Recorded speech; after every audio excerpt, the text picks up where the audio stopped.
Hello again, it is Quinn. I am doing this video like 5 minutes after creating my channel and posting the first video, but I have a lot of energy tonight and a lot to talk about, and I want to get this started because I am so excited to start this journey. So I figured in this video I might read a couple of poems I've written about my gender other than the slam poem I read, just maybe to give you a glimpse of my poetry, which is my savior right now. I want to tell a story about a man I found on YouTube. His name is Ken Arkind, and he is Ken Arkind, and he is a slam poet from Denver, Colorado, and he's proud to be from Denver, Colorado. And he's taught me about how to handle the universe, how to talk to the universe, how to express my words as my strength and my fight, I guess. It's taught me how to express myself. And this morning, today, I've written probably over 20 poems, all because this man has inspired me so much. And today, I truly believe that I am a poet.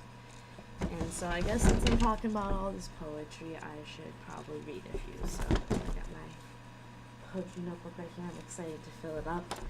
I went to Walmart this morning. I went on my longboard because I love longboarding. So I went over to Walmart and I got myself some pens of all colors because I love writing in different color inks. So maybe let's start with a poem about poems. Are the pens we use to write our words, to share our souls, weapons? Our pens have power to scream what our hearts cannot. Our pens are the vocal cords of our souls. Do the pens embrace our words?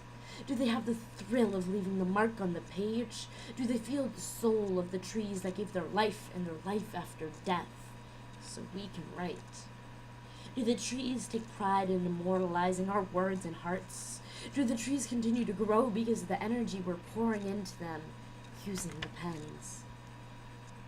Or are the pens we use to say the words our mouths cannot silent,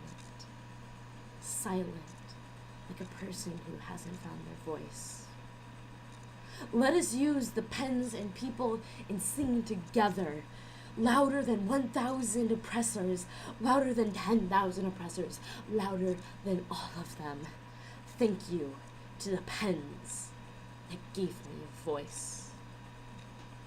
So I just feel that poetry is extremely powerful to me. It's giving me the strength to do this, and to anyone, if you are struggling with how to cope with anger, how to cope with fear, you grab a pen, any color you want. It can be pink, purple, blue, just whatever makes you happy, and you write, because anyone can be a poet.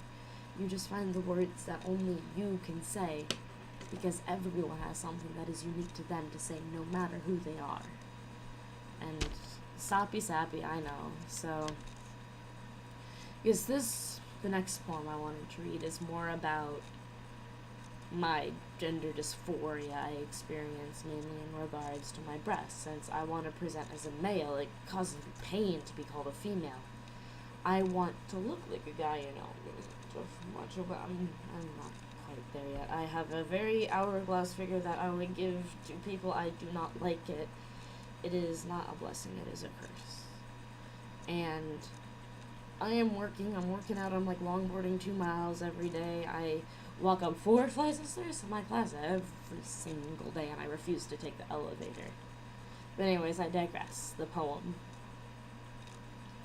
The 3 tight sports bras pressing down my breasts are a comfort, telling me I can pass. Not just pass as a guy, but pass through life with less pain. My flat chest speaks love. My flat press screams strength. My flat chest loves me. So yeah, that was really short, but I feel like it's really powerful in everything I've learned and everything I want to be. So I'm just looking through my poems to see. Oh, here's one. So I have a friend who is my best friend in the entire world, but we're having some difficulties on how my gender is, on how I want to present as male, and he doesn't understand why I want to present as male, because he says, love your body how it is, you are you, and the people who say she don't matter, they're mosquito buzzes, but he just doesn't understand the pain I feel every day, and I talked about that in my other slam poem in my first video. If you haven't watched that, I guess please do. It's the story of how I came out to my college, some of them. But this poem is dedicated to my best friend, and it's a response to how he said, and so you said, there's a reason nature gave you a female body. I retorted, well, maybe nature is wrong. And you disagreed, saying no. Nature doesn't make mistakes. All nature is perfect. I really don't want to fight. I don't want to fight anymore. I want these conversations to be about love and change for the better and happiness and being together in love. I don't want to fight. But what if the reason for me having this body is to experience change, is to learn who I want to be, and to grow like a tree to my final form? And I really feel like maybe there is a reason, be it from God, be it from nature, be it from random chance. But our bodies sometimes do not match who we want to present ourselves as. And that's completely normal, but it's not common. So that's why it's difficult. I feel the need to present as male because it causes me pain when I'm called a female. So I don't know, I want to tell you that if your body does not match who you want to be, there is no shame in wanting to change it, and just remember to do it safely. If you want to bind your breast, do not use duct tape, do not use ace wrap. That will severely damage it. It will hurt your lungs, it will hurt your ribs, it will hurt your breast, and it will make mending harder in the future.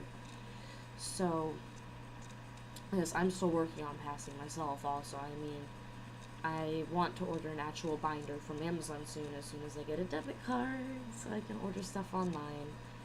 I've been working on contouring my face using a dark eyeshadow, and I've fluffed up my eyebrows with some mascara. But awesome teal hair on, so I'm trying my best, and we'll see how all of this goes. And so tune in next time for Female to Male Transgender with Quinn.